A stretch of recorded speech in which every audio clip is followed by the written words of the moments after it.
Pessoal, bom dia. Graças a Deus, mais um dia, mais uma oportunidade para estarmos juntos aqui, aprendendo da palavra de Deus, aprendendo um pouco mais da sabedoria que há no livro de Provérbios. Hoje, dia 8 de junho de 2024, vamos falar um pouquinho do livro do capítulo de número 8 do livro de Provérbios.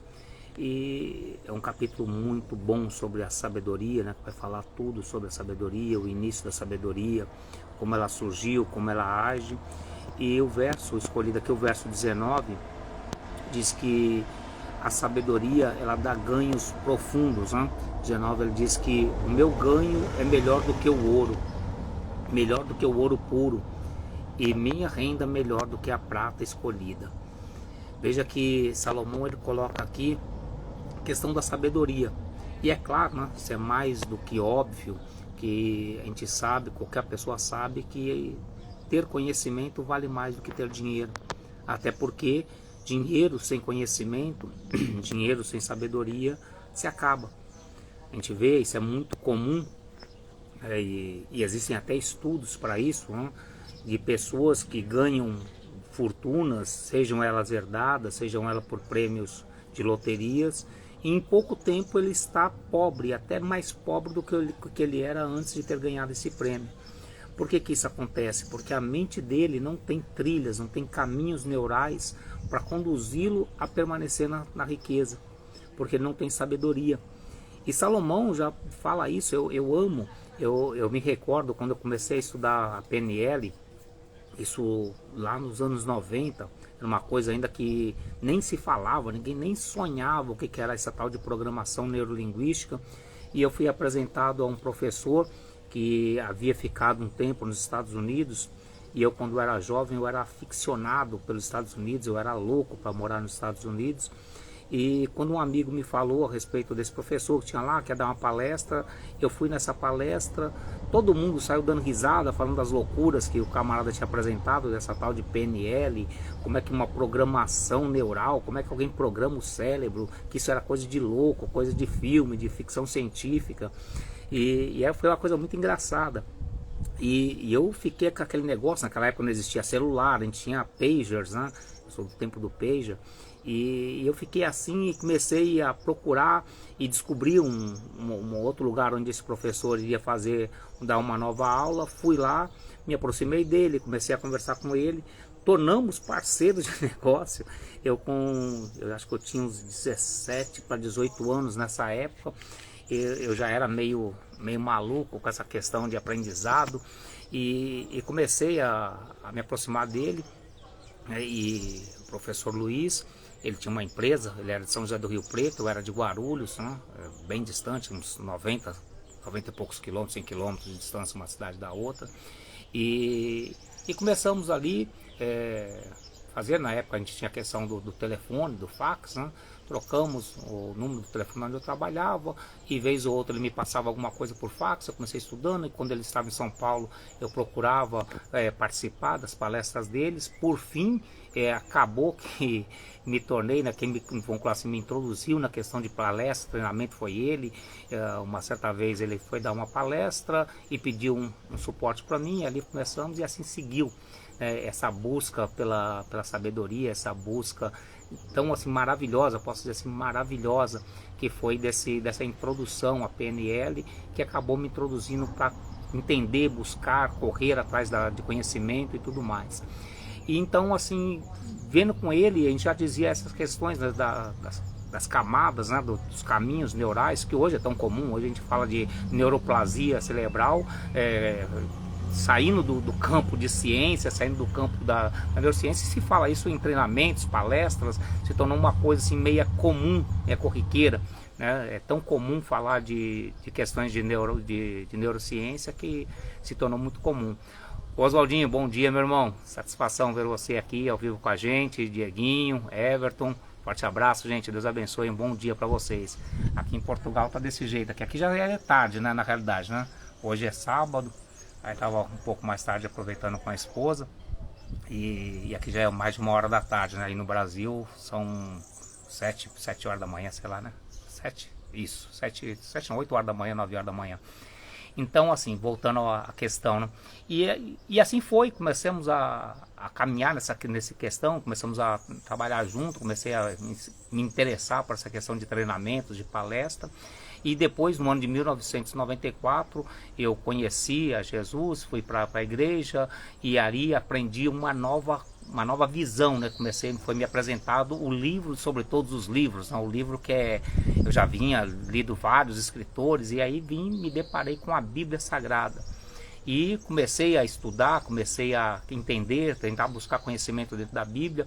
E a Bíblia é um livro interessante, né? Porque por mais que você conheça, por mais que você estude, por mais que você se aprofunde, você nunca consegue extrair tudo dela. É muita coisa, muita profundidade. A própria Bíblia diz que a palavra de Deus se renova a cada manhã. Então, hoje você lê o Salmo 23, que todo mundo conhece, né? Que o Senhor é meu pastor, nada me faltará. Ele tem uma memória, porque é muito bom isso, né? O tempo está muito ruim aqui. E então aí comecei a me aprofundar e de repente eu fui começar a estudar provérbios. E aí sim comecei a entender essa questão da sabedoria, né? Salomão, o homem mais sábio de toda a época, o homem mais rico de toda a época. Hoje, para ter ideia, até hoje ninguém chegou perto da fortuna de Salomão. Salomão, segundo relatos aproximados, assim, convertendo a moeda de hoje, a fortuna dele era de 14 trilhões de dólares. Até hoje o homem mais rico alcançou 4 trilhões. Então, são a família Rockefeller, e isso é uma família toda, né? Nós estamos falando de Salomão sozinho. Então, Salomão, ele tem muito para nos ensinar. Um homem rico, sábio, cheio de conhecimento. E esse capítulo 8, ele vai discorrendo a respeito da sabedoria, falando como foi a sabedoria, como que Deus, lá desde o princípio, criou a sabedoria, antes ainda que houvesse terra, antes ainda que houvesse a relva, antes ainda que houvesse animais, água, mares, oceano. A sabedoria já estava com Deus e andava junto com Deus e se deliciava com as criações de Deus. E aqui ele coloca essa questão, né, no verso 19, dizendo que, olha, o meu ganho, ou seja, o ganho que a sabedoria proporciona é muito maior do que o ouro puro. O rendimento que dá em adquirir sabedoria é maior do que a prata escolhida. Então nós vemos que é muito importante buscar a sabedoria, é muito importante. A gente tem que, a cada instante da nossa vida, nos aprofundar em conhecer, né? Lá em Oséias, no capítulo 3, o verso 6, diz assim: conheçamos e prossigamos em conhecer ao Senhor. Então nós temos que conhecer e continuar conhecendo, porque cada dia vai ser uma coisa nova. E essa questão da sabedoria, a gente tem que buscar isso, esse ganho, até para a nossa vida, o nosso dia a dia, indiferente do que nós viemos a fazer. Às vezes alguma pessoa fala, está aqui dois grandes amigos, o Oswaldo e o Diego, que trabalharam comigo, os dois trabalharam como motorista. O Oswaldo seguiu a vida na administração, não sei se ainda está com a administração, o Diego continua com a frota, criaram família, conheci esses meninos ainda, né? E hoje já são pais de família. Então, às vezes o pessoal fala assim, não, mas eu sou só um carreteiro. Não, o carreteiro também precisa ter sabedoria, precisa ter conhecimento, e mais do que ninguém, né? Eles conduzem a riqueza de todos e quaisquer países, seja aí no Brasil, seja aqui na Europa. A riqueza de toda a produção é transportada de caminhões. Então, tem que ter conhecimento de regras de trânsito, conhecimento do equipamento que estão conduzindo, conhecimento de segurança. É muito conhecimento para se ter e poder transformar isso em sabedoria, para poder ensinar para outras pessoas, para poder conduzir para outras pessoas. Indiferente da profissão, indiferente do que a pessoa faz, a sabedoria sempre proporciona um grande ganho. Eu tenho certeza que, indiferente da posição que você tenha na sua vida, na sua carreira profissional hoje, você pode falar assim, mas eu sou apenas um ajudante.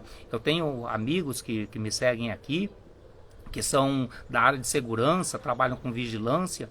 Então, às vezes fala assim, mas onde que eu vou aplicar essa sabedoria? No seu dia a dia, no seu trabalho, com seus colegas de trabalho, na sua casa, com a sua família, nos seus relacionamentos com seus amigos, com seus colegas. A sabedoria sempre tem espaço e nós precisamos buscar sempre a sabedoria, porque a sabedoria, ela nos traz riquezas. Em outro capítulo de Provérbios diz que a sabedoria traz riqueza na sua mão direita e vida longa na mão esquerda. Então que nós possamos desfrutar dos benefícios que a sabedoria tem para as nossas vidas. Tá? Eu agradeço muito cada um de vocês, os que estão aqui ao vivo, os que vão assistir durante o dia, durante outro dia. Que Deus venha abençoar poderosamente a vida de vocês, de forma que vocês possam ser abençoados e serem agraciados pela questão da sabedoria, tá bom? Vamos juntos orar. Ó Pai, mais uma vez, Senhor, te agradeço por essa oportunidade de poder estar transmitindo, Senhor, uma porção da sua palavra. Agradecer, Senhor, pela vida daqueles que estão aqui assistindo, Senhor, o Diego, o Oswaldo, o Everton, que as tuas mãos, Senhor, estejam sobre a vida deles, Senhor, e também daqueles, ó Senhor, que outrora virão assistir, Senhor, esse vídeo.